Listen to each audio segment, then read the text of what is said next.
quinta leitura da Parashá de Mishpatim, você não pode desviar, mudar o julgamento de uma pessoa pobre na sua briga, no seu julgamento que ele está tentando. A palavra evion, que é um miserável, um pobre, vem na linguagem de querer, ou ver, querer, porque ele está tão pobre que ele quer qualquer coisa. Midvarshe ketirchak, você deve se afastar de algo de mentira. Não só que você não pode mentir, se afastar da mentira. E uma pessoa inocente e tzadik, justa, não mate ela, porque eu não vou fazer um rachá, uma pessoa que merece culpa, deixar ele livre. Como assim? Do que está se tratando? Diz Urash para a gente. Da onde a gente sabe que se a pessoa sair do tribunal culposo e alguém chega e fala, olha, eu tenho uma resposta, alguma defesa, alguma explicação que dá para talvez liberar esse caso. Então, nesse caso, a gente fala, vendo aqui, já que ele está limpo, já que tem alguém querendo argumentar o bem dele, não mate. Ele volta para o tribunal para ser analisado, por mais que ele não é tzadik. Porque a gente está desconfiando que ele fez alguma coisa aqui, o Beis Din não disse que ele era tzadik, o Beis Din falou que ele era culpado. Mesmo assim, se tem alguém tentando defender, a gente vai aceitar. Por mais que ele não é tzadik, ele está limpo de morte, já que tem alguém que está tentando defender. E ao contrário, a pessoa que ela saiu do Beis Din, zakai, livre, e agora vem alguém e fala, olha, tem um argumento para falar que ele é culpado. Então a gente sabe que a gente não devolve ele para o Beis Din. Está escrito, vetzadik atarou, quem foi justo, ou seja, quem saiu livre no tribunal, você não vai levá-lo para matar. Tzadik no sentido que ele foi colocado para o lado correto no Beis Din. Não que obrigatoriamente ele é um tzadik no sentido completo da palavra. E isso está falando tudo em relação à pena de morte. Por que a gente não tem que se preocupar com isso? Que lo tzdik rashav, você não precisa se preocupar, você não deve devolvê-lo, porque eu não vou liberar no meu julgamento. Se a pessoa saiu livre no teu julgamento, Deus tem vários caminhos, vários shluchim, vários emissários para fazer ele merecer a morte que ele tinha culpa, se ele realmente tinha culpa.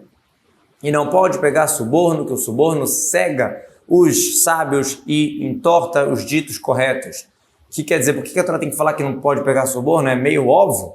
Mesmo que a pessoa quer julgar de verdade. Não é que, toma aqui para fazer o julgamento do jeito que eu quero. Não. Pegar um dinheiro, pegar qualquer coisa, mesmo que a intenção da pessoa é julgar de verdade. E obviamente que não pode se a pessoa está recebendo suborno para mudar o veredito. A gente já sabe que não pode mudar o veredito, porque o versículo fala, lota temishpat, não desvie o julgamento, tem que fazer um julgamento correto. Aqui a novidade é que também não pode pegar nada de suborno, mesmo que a intenção do juiz é julgar imparcial, porque até não funciona. No momento que a pessoa pega alguma coisa, ela já não é mais imparcial. E ela deixa cego os sábios, mesmo um sábio na Torá, se ele pega suborno, no final a consciência dele se confunde e ele esquece o estudo dele e ele perde a visão dos olhos, ou seja, cega realmente, tanto no sentido intelectual como no sentido físico. Visalev, como a tradução do Uncas coloca, estraga aqueles assuntos, tzadikim, quer dizer, devrei tzadikim, palavras corretas, palavras de verdade, ou seja, corretas, como o Uncas traduz. Não está falando dos tzadikim, mas sim palavras retas, ou seja, o suborno estraga até as palavras corretas. E o forasteiro, o gueiro convertido, você não deve pressionar, vocês devem conhecer a alma, a sensibilidade do gueiro, que vocês também foram forasteiros na terra do Egito.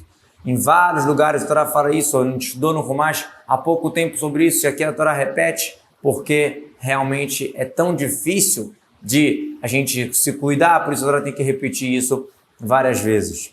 A alma do convertido, você sabe o quanto que é difícil quando pressionam sobre ele.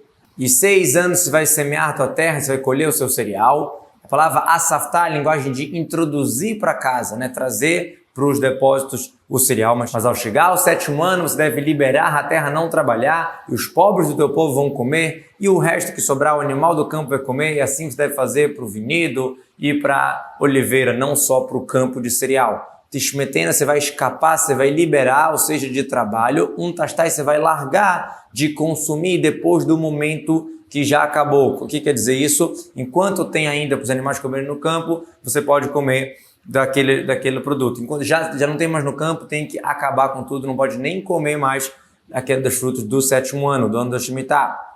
Outra explicação, Tishmetena, você vai escapar, liberar de trabalho completo, como arar, semear, e vai largá-la no sentido de outros tipos de trabalho mais secundários, como adubar, tirar alguma palha, alguma coisa assim, arrumar essas partes do campo. e o que sobrar vai deixar para os animais. Aqui ele compara os pobres que estão comendo aos animais, porque assim como os animais comem sem tirar dízimo, obviamente, os pobres também não precisam tirar dízimo. Daqui a gente aprende que o ano sabático é todo para Hashem, é todo livre, qualquer pessoa pode pegar, então não tem dízimos, não tem macer e tudo isso como tem nos outros 6 anos de trabalho. Assim você deve fazer para o seu vinhedo. O início do versículo está falando de um campo branco, ou seja, um campo de trigo, de cereal. Agora está falando também, faça a mesma lei para vinhedo e para oliveira. E assim como tem no ano, existe também nos dias da semana, 6 dias você vai fazer seu trabalho, e no 7º dia você vai descansar, para que também descanse teu boi, teu burro e a tua serva e o convertido. No 7º dia você vai descansar, ou seja, por que tem que falar isso aqui? A gente já sabe o que tem o Shabat. Por mais que existe o ano sabático, o ano inteiro, que é o ano 7º, não perde, não se arranca o Shabat Bereshit, o Shabat original da semana. Você não pensar, já que o ano inteiro é Shabat, então não existe o Shabat, o sábado, dentro do ano sabático. Não, existe o Shabat também, como o dia da semana, 7º dia, dentro do ano sabático também. Para descansar teu boi, teu burro, ou seja, faça para que ele tenha descanso. Em outras palavras, você tem que deixar o animal comer da terra. Você podia pensar, já que é descanso, então não vou deixar ele comer no campo. Não. Ao contrário, o que é descanso para ele é deixar ele livre no campo. Ou será que deixar ele descansar é prender ele na casa? Então, isso não é yanuach, não é descansar, um sofrimento. Por isso que é deixar o animal livre. O filho da tua serva, ou seja, está se tratando de um escravo que não é judeu, mesmo assim você vai deixar ele descansar no Shabat, porque se for judeu é óbvio que não pode trabalhar no Shabat.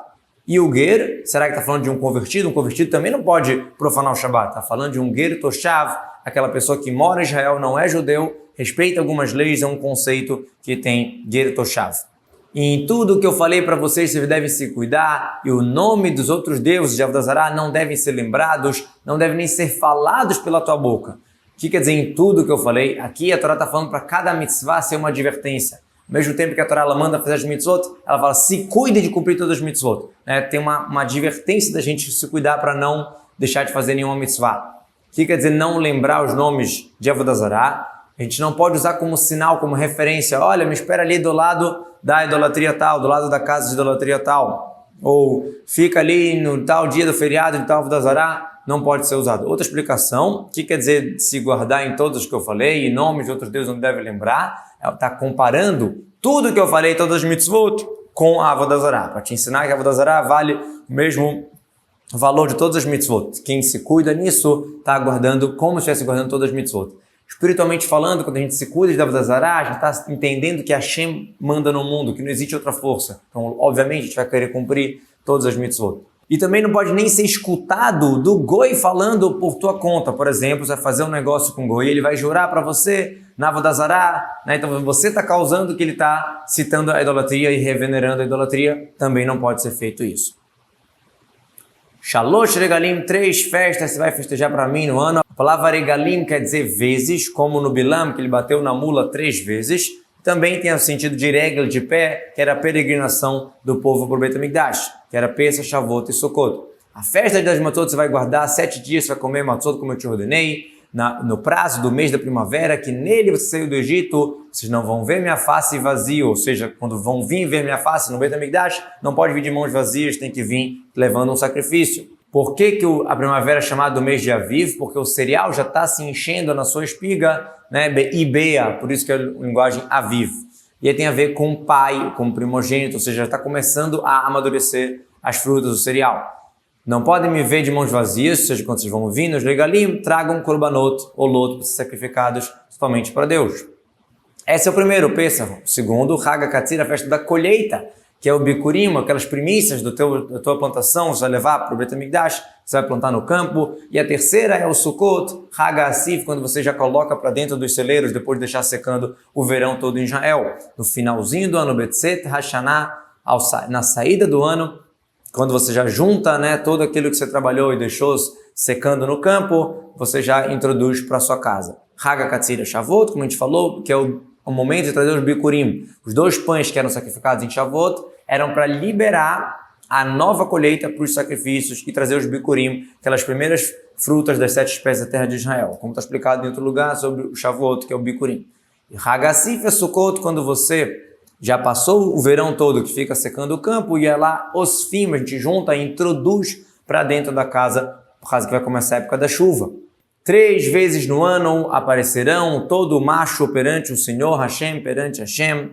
Já que a gente falou sobre o 7º ano, ano do Shemitah, então a gente precisa falar dos Hagim também, para a gente não achar que as festas vão sair do lugar, já que é o ano sabático, ano especial, não. Os Hagim todos, igual com o Shabbat da semana, tudo continua normal, mesmo no ano de Shemitah. Zechurcha, Zecharim, Shebecha, é uma palavra que é formada de 2, os machos de você, do teu povo. Não pode ser sacrificada com Hametz, o Korban, Pesach, e não pode deixar pernoitar o sebo da minha festa até de manhã. Do que está se tratando? O Korban Pesach, que é feito na véspera de Pesach, no 14 de Nissan, não pode ser feito enquanto você tem Hametz na sua posse, tem que acabar com o Hametz antes. E não pode pernoitar o sebo até de manhã, ou seja, fora do Misber. Se passar a noite, é chamado de notar que sobrou, tem que ser queimado. Até de manhã. Agora, será que se já tiver ali na fogueira do altar, será que fica também em passulo, passando a noite? Então a gente vem em outro lugar que dá chito, que fica toda noite na fogueira. Ou seja, se já foi para a fogueira do altar, não tem mais essa questão do pernoite.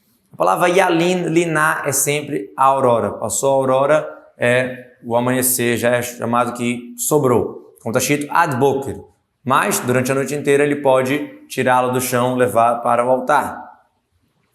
O início das primícias da tua terra você vai trazer para a casa de Hashem, ou seja, os bikurim. Não deve cozinhar o filhote, o cabrito ou o cordeiro com leite da sua mãe. Na verdade, não só o filhote com a mãe, qualquer carne com qualquer leite. O início das primícias, de novo, mesmo no ano de Shemitah, que é isento de dízimos, como a gente falou, bikurim, as primícias precisa. Por isso que coloca aqui o assunto das primícias, que são aquelas primeiras frutas. Como é que funciona? A pessoa entra no seu campo, ela vê o figo que amadureceu, ela marca um sinal, uma fita como um sinal e santifica aquilo. E assim também para todas as 7 espécies, só as 7 espécies da terra de Israel, que está explicado na Torá, a terra de trigo, cevada, uva, figo, romã, azeitona, tâmaras, etc. Não deve cozinhar o filhote. Na verdade, a gente sabe que a palavra gedi quer dizer um filhote, um pequeno. Tanto faz se é bezerro, tanto faz se é cordeiro ou cabrito, todos estão inclusos. Porque a palavra gedi quer dizer um filhote molinho, pequenininho, uma novilha. Como a gente sabe disso? Porque na Torá várias vezes ela fala gedi izim. Então se ela fala filhote de izim, é porque senão que a palavra gedi sozinha não é cabrito. Por isso que tem que falar izim, que é dos cabritos, dos bodes.